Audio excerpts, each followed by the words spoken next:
शक्तिरूपेण संस्थिता नमस्तस्यै नमस्तस्यै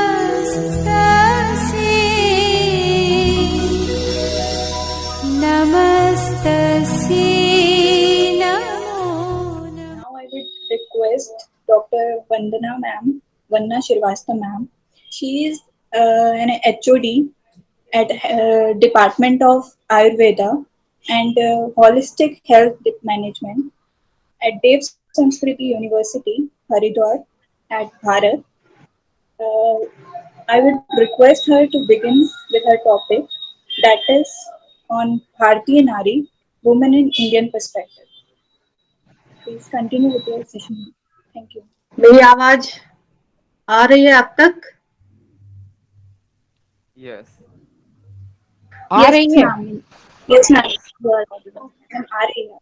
या देवी सर्वभूतेषु शक्तिरूपेण संस्थिता नमस्तस्यै नमस्तस्यै नमस्तस्यै नमो नमः. आज इस अंतरराष्ट्रीय महिला दिवस 2021 में उन सभी का हार्दिक अभिनंदन, आभार जिन्होंने हम लोगों को ये मंच दिया कुछ अपने विचार रखने की. भारत में जहां पर शक्ति के बिना सृजन ही नहीं हुआ, सृष्टि की रचना ही नहीं हुई, वहां पर अधिकार देने की बात कहां से आ गई. अभी हमारे से पहले जो बोल रही थी दीदी साध्वी देवर्षि, अभी इनका नाम हो, मैं आदर के साथ इनको सम्मान करती हूँ, कि इन्होंने जो पुराने उदाहरण दिए वो सही बात है. शक्ति के बिना तो शिव भी शव के समान थे, लक्ष्मी नारायण और बहुत सारी ऐसी चीजें हैं कि स्त्री के रूप में, महिला के रूप में जहाँ सृष्टि का सृजन हुआ, वहां आज हम बात कर रहे हैं अधिकारों की. तो ये विज्ञान के युग में थोड़ा सा जो हम लोग डेटा बना लेते हैं कि यहाँ की स्थिति ये है, महिलाओं की स्थिति ये है, वास्तव में आवश्यकता वहां जागृत करने की है जहां पर साक्षरता दर कम है, जहां पर शिक्षा का अभाव है, जहां पर अधिकार का अभाव है. हम लोगों ने अपने अधिकार तो पा लिए, पर कर्तव्य जो था, वास्तविक कर्तव्य स्त्रियों का, उससे शायद हम दूर हो गए. संसार को पाया पर परिवार से दूरी बढ़ गई.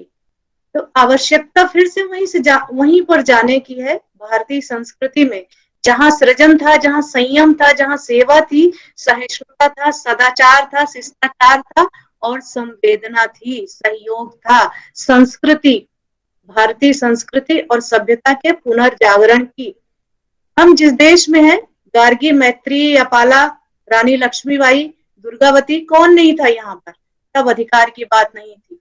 अधिकार की बात सबसे पहले उन देशों ने की जहां पर स्त्रियों को कम देखा जाता था. तो जहां तक मुझे पता है कि 1910 में इसका फाउंडेशन रखा गया जर्मनी में, फिर उसके आगे इस पे काम हुआ और संयुक्त राष्ट्र ने फिर 1975 में इसको संयुक्त रूप से घोषित किया.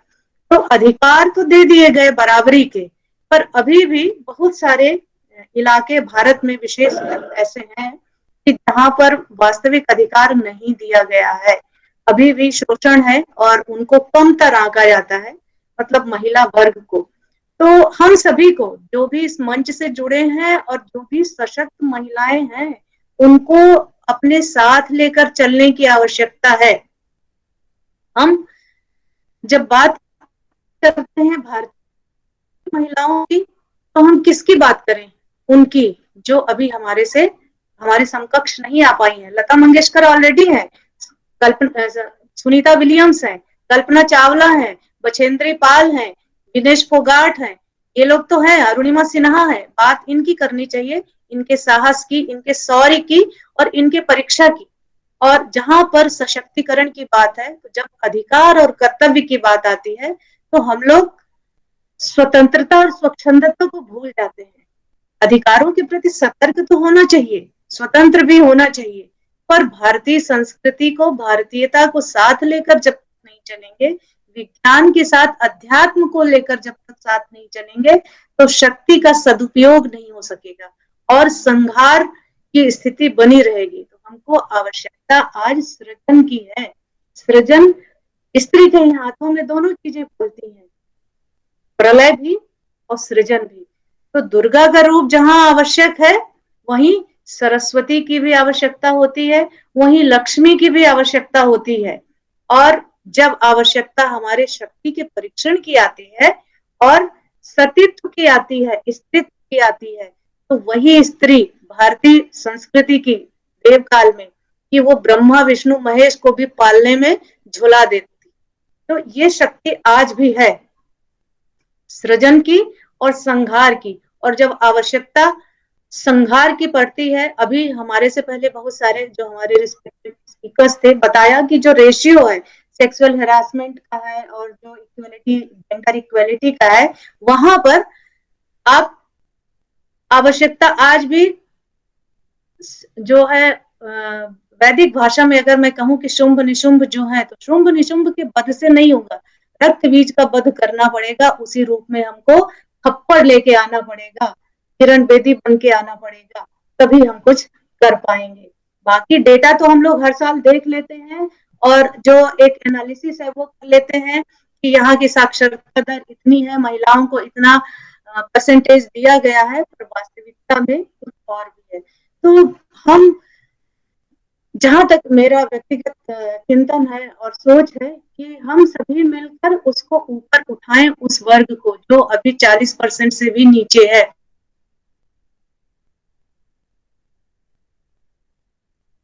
की आवश्यकता है और इसको समकक्ष लाने की आवश्यकता है। अर्बन में तो चलता है, पर विकास की आवश्यकता जहां है वहां हम काम करें। तो ये जो अंतरराष्ट्रीय महिला दिवस हम लोग एक दिन मनाते हैं, फिर उसके बाद फिर वही अपनी स्थिति में आ जाते हैं। और जो वर्किंग वुमेन है, उनकी स्थिति तो मुझे लगता है और भी चिंतनीय है।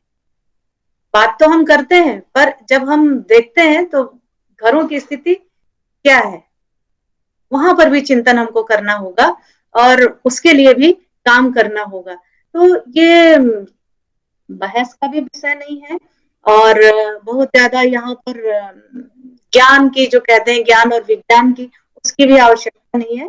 आवश्यकता जागृत होने की है और जगाने की है। आत्मनिर्माण, अभी जैसा पहले बताया इन्होंने, आत्मनिर्माण, परिवार निर्माण और समाज निर्माण, और वो कहाँ से आएगा? विचार निर्माण से आएगा। पहले अपने आप को बदलना पड़ेगा। थॉट रिवॉल्यूशन, जो हमारा गायत्री परिवार है, उसकी एक पहली जो शर्त है विचार परिवर्तन। तो हम विचारों में लाएं और दिखाएं। जानते तो बहुत कुछ है हम लोग, पर मानते कम है, तो उसको माने और व्यवहार में उसको लाएं। सिद्धांत और व्यवहार की बात हम तभी कह सकते हैं कि हमारे यहाँ ये प्रमाणित हो रही है कि जब वो हमको प्रत्यक्ष दिखाई देगा। और रही बात स्त्री शक्ति की उपासना की, तो हमारे यहाँ तो अपने देश को ही माता कहते हैं, भारत माता।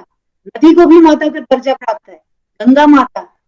और नव दुर्गा की उपासना हम करते हैं, शक्ति की उपासना करते हैं, हर रूप में करते हैं, पर जब बात अधिकार की आती है तो शायद हमारे कदम पीछे हो जाते हैं। तो आवश्यकता वहां पर है। तो हम सभी मिलकर इस मंच से भी, और बाकी जो लोग जहाँ जुड़े हैं, जिन संस्थाओं से जुड़े हैं, जो लोग जिस देश से जुड़े हैं, सम्मानीय है और चाहते हैं कि उनकी जो शक्ति है, आदि शक्ति, वो सक्रिय हो, दोनों में सक्रियता का, ऊर्जा का संचार हो और एक नवसृजन हो। 21वीं सदी उज्जवल भविष्य भारत का हो और भारत विश्व गुरु बने। हम जो वसुधैव कुटुंबकम की बात कर रहे हैं, वो सपना हमारा सार्थक हो और साकार हो, उस पर हमको काम करने की आवश्यकता है और सबको साथ लेकर चलने की आवश्यकता है। तो तभी हमारा ये प्रयास सार्थक होगा। सर्वे भवन्तु सुखिनः का, और जो अधिकार और कर्तव्य की हम लोग बात कर रहे हैं, उसका समय सीमा को ध्यान में रखते हुए मैं यहीं पर अपनी बात समाप्त करूंगी। Thank you, ma'am, for presenting your valuable points, and thanks to all of you who were patiently listening to this session. And now I would request Neetu Bhandari to please join the mic. Thank you so much. Now we have reached the end of our webinar.